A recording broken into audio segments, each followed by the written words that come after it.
Owner's going to be playing towards spots of the map. In this game, I think as will Faker, and the Jax is a lot more self-sufficient. And once you get to some item breakpoints, you know, once you get to 2+, you will be able to... Had expected a recall, so set the trap in the bush as Junja walks into Faker. Honq now looking for the setup, trying to find a bit more damage. Flash forward, Faker flashing out, and first blood! Caught right as he goes to place the ward. What a nice little timing. So coming crisp. in from Junja. From Junja. As Doggo, dash over the wall, face first into Dorn. Dorn running it down, he goes!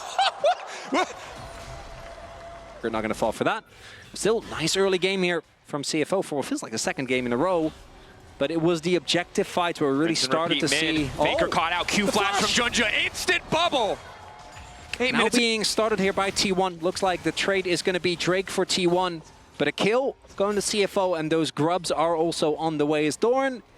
Again, as we all know. Very true. Seeing if maybe he can sneak a kill if they get over eager. Owner level 6 here on the bottom side. Quick heal coming out. Faker on the way in. Good tidal wave to start, but Doggo doesn't really have any mana. Nice ulti coming in from Guma to reset the tower aggro. Doggo living for an extra second. Decent damage, and Owner now forced to flash away, but they got what they came for. Honq here trying to extend the fight. Hoping to find the punish. Excellent handshake. Catches him in stealth. Perfect from Carrier. Caught off onto the side. Wants a bit more damage. Junja. Again, they're keeping the play going. The extra movement speed coming in from Kaiwing. They don't have the tidal wave, but they might not need it. Honq on the chase. Carrier ready with the handshake to try and disengage. Faker looks like he will just be sacrificed here. Bubble to follow. Junja going to be donated the kill. Honq taking it in the end with the pullback. CFO running the riff right now. 2,000 gold in the lead at 14 minutes. Drake taken as well. And unlike in the previous game, the team fight, I think, for T1, not a given. The last time around, they were very firmly in control, but that mid lane turret falling early as... Owner caught out for a moment. Honq! The burst damage is there, but Faker now wants to take down Kaiwing, but he might be the one who's in trouble. Flash forward, gets a little bit extra movement speed, but the phase rush isn't there, and Honq grabs another T1. Try to get something back, but it just doesn't work. Top lane changed, but top lane isn't where the action is happening, although, as I say that, Carrier getting things kicked off. Q3 ready to go for rest. It doesn't look like he's going to have an easy way out of this. Was hoping to find the ulti, and he will at least be able to take Dorn over the wall. Nice healing coming in. Omnivamp on the ulti, but he gets away from the Pathmaker. That's the crucial skill. Rest back and can't cancel it early. Q3 taking some time. Dorn in trouble, but manages to get the shutdown. Honq on the way. Doggo chasing as well. That's the calling. Guma in trouble. Knockdown there. Doggo! The electrocute Brock finishing. What does it look like as we go later into the game? And the answer is you have a Jax, you have a Ryze and a Wukong. They're powerful tools, but CFO aren't going to give you an inch. Coling coming through. Clean combo again. Junja grabs the kill. And again, they're just making these side lane picks look so effortless. Now top lane's going to fall as well. Might even be an inner here at 17 minutes.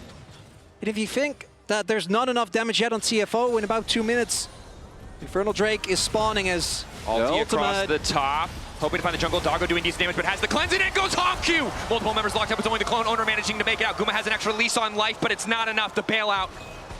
Doran? I don't think he can do enough by himself. When he can just dodge so much of the CC, but they're determined to try again. Recall going in from Faker. Q3 ready to go. Quick flash out from Rest. Manages to find the initial knockback. Pull back on the Wukong clone, but it doesn't matter. It's still the escape. Junja on the way in. Realm Warp. They need to get the hell out. Fallbreaker manages to catch him. In the midst of it, it's Junja. Honq to follow. Absolute destruction for CFO. It's a stomp, Dracos, in game number 2. T1. I heard a nice, a respectable nice is Doggo's still just going. Carrier flashed. Double TP and T1 are trying to fight their way through this deficit, and it's not working out. Doggo already on the way out. Blast Cone on the way in. Kaiwing supporting from the backside with a bit more damage. Faker untouched, but it does not matter because it's Doran set to fall. Easy pickup for Doggo. Kaiwing still chasing. Q over the wall from Junja. Vaultbreaker to kick things off. The bubble hits! Kaiwing! Giving the kill over to Honq. Faker running, CFO unrelenting in their pressure as the double kill comes through the twofold hex. Rest chasing, Owner falling, CFO running the rift. That's going to be the inner falling. Nothing that T1 can do. And you can see the desperation, some of these flashes, some of these hard-forced plays. It's just not working out. The only solace for T1 is that they got a dragon and a grub. That's it. No Drakes, Or sorry, no turrets rather. I don't think Otacon is going to be on the menu either. Keria, cheeky ult. Not going to do too much here. Otacon will fall as well. So now massive advantage in terms of flowers overall on top of all of... He's a 200 gold lead. His team is 11K. And it's the only lead they have now. It's the only lead they have. I'm a glass half full kind of guy. I don't see it. No, yeah. At this point, that glass is a shot glass. All right. There's not a lot Owners in on a deep flank. They don't have a TP ward. I do think they need to get Doran and Faker starting to there. retreat. Doran with the stun. Will back out. Oh, love to see it. Look for the turn. Be down, taking their time. Discipline, the name of the game here. Faker finds a quick lockup. Owner immediately goes in, but it's into JH coming over with the tidal wave as Hongq goes golden. He's ready now to fire back. T1, one last desperate gambit, and Faker's the only man standing as Doran 2 will fall. CFO on the victory march to tie the series. And the gambit, unsuccessful. CFO, they're not going to flip that Baron. Might take it now. Get the shove out, maybe get a top lane inhibitor for your troubles. Don't have to look for the end. There's no need.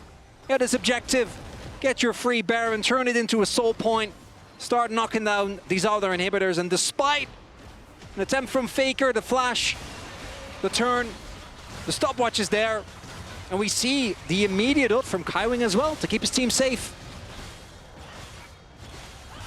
And the hits keep coming for T1 as our stats team is a little ruthless. This is the worst T1 gold deficit at 20 at an international.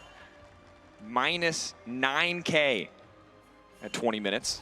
And the previous record was 2024 MSI versus BLG at minus 7.6. Do they get this dragon? That'd be something. T1. They need to get out as well. That's the bigger issue. Getting out is the hard part. Junja ready to go over the wall. They see objective bounty has been claimed, and now they're chasing. Running. T1 well grouped. Realm Warp not quite available, but they will be able to walk away, getting something back. A brief glimmer of hope. All right, 2.5 minutes on the Rebel Baron power play for CFO.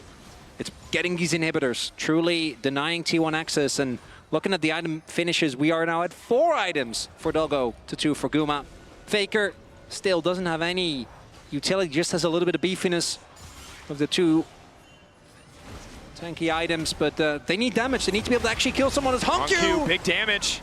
T1 walk forward, immediate Q3 to pull back. Coming in from rest. Hongq off to the side. Quick use. The Seekers to keep Doran standing, but it looks like he'll fall as well. Doggo completely untouched. The base wide open. T1 pulling back. CFO, they've got the wall at 15K in their favor. T1, there's no way they can hold this. Confidence, an incredible pace of game from CFO in game 2. One final stand for T1. Handshake connects. CFO gonna need just a few more seconds. The Nexus in their sights. CFO in a dominant game 2 tie the series.